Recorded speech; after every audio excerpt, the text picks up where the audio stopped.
soo dhawaada saaxiibayaal waa mar kale iyo muuqaal kale oo xiiso badan ma og tahay in taleefanka casriga ah ee aan isticmaalno uu yahay mid ka mida sababaha keena in jirta gasha timaha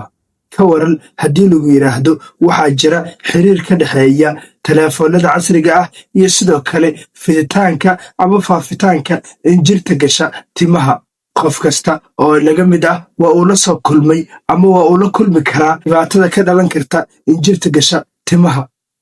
mararka qaar ama xilliyo kala duwan khaasatan gabdhaha ayuu dhibkan aad ugu fara badan yahay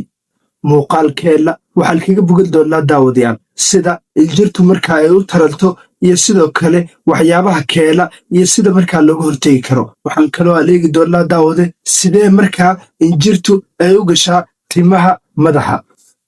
sida keliya ee injirtu ay markaa ku geli karto tilta madaxu waa in tiltaada iyo sidoo kale tilta ku taalla madaxda dadka kale ay xiriir yeeshaan injirtu si toosa uma geli karto tilta madaxaaga ee waxay ka timaadaa madaxyada dadka kale oo ay gashay kol hore taasi oo markii horeba ka dhalatay sababo la xiriira nadaafad darro haddaba waxaynu isla eegi doonnaa sidee uu taleefanka casriga uga qayb qaadan karaa faafitaanka injirta gasha madaxa sideese arrinkan uu ku yahay mid suurtagal ah dhallinyaradeenu waxay taleefanadu iskaga qaadaan sawiro ayaga oo markaa koox ah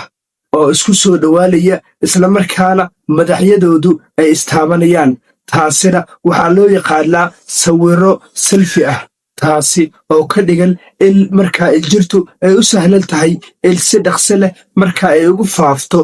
ama ay isaga kala gudubto madaxyada dadka markaa dhallinyarada ah ee kooxda ah ee sawirada iska qaadaya iskuna soo dhowaanaya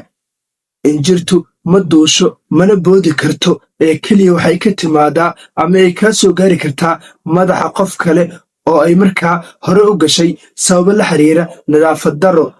taasi oo isku sahli karta marka madaxyadu ay isku soo dhowaadaan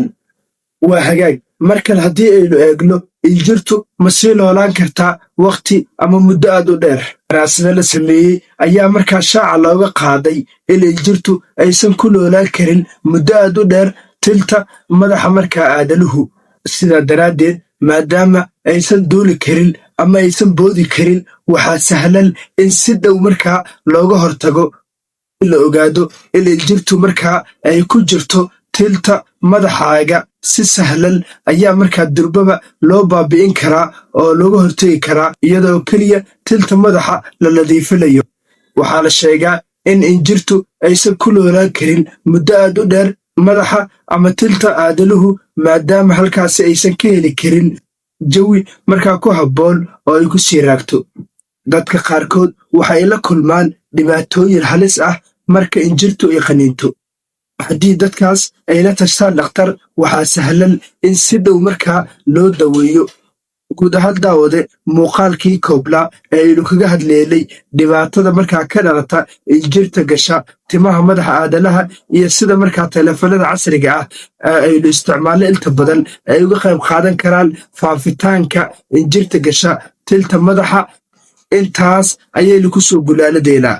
wixii aragti ama fikir ah waxaad loogu reebi kartaa qaybta hoose ee faallada ama kommentiska mahadsanid